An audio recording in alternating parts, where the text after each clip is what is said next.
لقد من الله على المؤمنين إذ بعث فيهم رسولا من أنفسهم يتلو عليهم آياته ويزكيهم ويعلمهم الكتاب والحكمة وإن كانوا من قبل لفي ضلال مبين.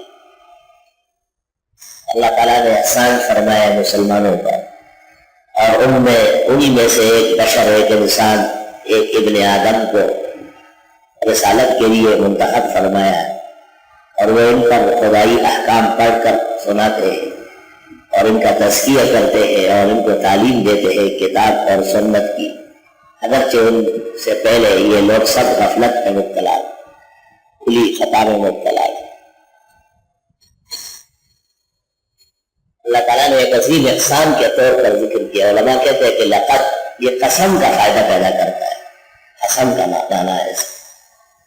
لقد من اللہ علی المؤمنین اذ بعث فیہم رسولا من انفسہم، صرف اس ایک جگہ من انفسہم ہے، اور اس سے پہلے جو آیا ہے منہم ہے، ربنا وبعث فیہم رسولا منہم۔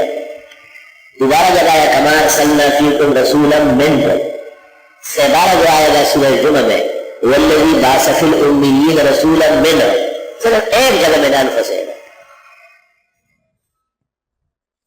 کیونکہ یہ وضاحت ضروری ہے کہ انبیاء سب بشر ہوتے ہیں اور انبیاء انسان ہوتے ہیں، کوئی ملک اور کوئی جن کبھی بھی انسانی مناصب کا حامل نہیں ہوا ہے، رسالت اور نبوت ان کو نہیں دی گئی۔ اس کے ذیل میں تفسیر روح المانی کے اندر لکھا ہے کہ شیخ ولی الدین عراقی سے پوچھا گیا تھا کہ یہ عقیدہ رکھنا کہ رسول کریم صلی اللہ علیہ وسلم عرب تھے اور عجم نہ تھے، اور آپ بشر و انسان تھے، کوئی فرشتہ نوری یا جن ناری نہ تھے، یہ عقیدہ رکھنا ضروری ہے؟ تم نے منہ پہ ہاتھ رکھا ہے، اتنا بڑا منہ کھولا بالٹی کی طرح۔ اذا تساوت احدکم فلیضع یدہ فی فیہ، جب تم میں سے کسی کو جمائی آنے لگے اپنے الٹے ہاتھ کی الٹی طرف منہ پر رکھے، لأن الشیطان يدخل فيه، اور اگر ہاتھ نہیں رکھا تو شیطان اندر جائے گا۔ علوم نبوت مکی کے اندر جانے سے بچتے ہو، تم کے اندر جانے سے بچتے ہو، ذرا سی مٹی اور خاک کھانے کے لیے تیار نہیں ہو تو اتنے بڑے شیطان کو اپنے اندر کیوں داخل کرتے ہو؟ پیغمبر نے کتنا زبردست تنبیہ کی۔ اذا تساوت احدکم فلیضع یدہ فی فیہ، ایسے پہلے فلیقذفہ ما استطاع، نہ آنے دے، روکے، اور اگر آنے لگے تو الٹے ہاتھ کی الٹی طرف منہ پر رکھے، لأن الشیطان یدخل فیہ، شیطان جب اندر جائے گا تو خیر نہیں کرے گا، کہیں ایسا نہ ہو کہ بہت زیادہ چیخ لگا کے باہر نکلے۔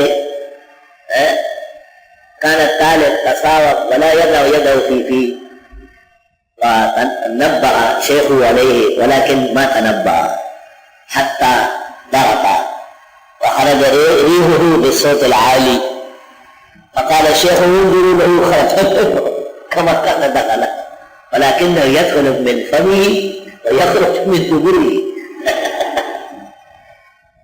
فاجتنبوا أيها العلماء والطلباء عن هذا العدو الشیطان الکبیر۔ پریشان کرتا ہے نا دشمن ہے، یہ آبرو کرتا ہے آدمی۔ فاتخذوه عدوا، اللہ فرماتا ہے اس کو دشمن ہی سمجھو، آدمی دشمن سمجھتا ہے تو اس سے بچتا ہے، اور بچنے میں عافیت ہے اور ایمان و امتال کی بچت۔ بہت ہی بڑی ایک آیت، لا الہ الا اللہ۔ تو شیخ ولی الدین عراقی نے عجیب جواب دیا، انہوں نے کہا کہ یہ ماننا کہ آپ عرب ہے، عجم نہیں ہے، اور آپ بشر ہے، کوئی نوری اور ناری نہیں ہے، یہ ایمانیات میں سے ہے۔ اگر کوئی کہے کہ میں نبی مانتا ہوں، یہ نہیں جانتا ہوں کہ عرب ہے یا عجم، میں نبی مانتا ہوں، مجھے اس سے کوئی بات نہیں کہ بشر ہے یا نور۔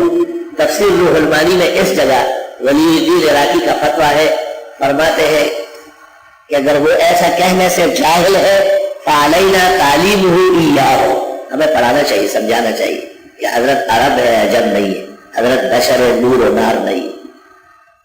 اور اگر پھر بھی نہیں مانا حکمنا بکفرہ، ہم اس پر حکم کفر کریں گے۔ پیغمبر کو نور نور کہنے والے اور بشر کے منکرین اپنی شکل روح المانی کے آئینے میں ذرا دیکھ لیں، وہ تو لوگوں کو ادھر ادھر کر رہے ہیں، اپنی شکل پہلے دیکھو۔ میں وہ الزام ان کو دیتا تھا، قصور اپنا نکل آیا ہے۔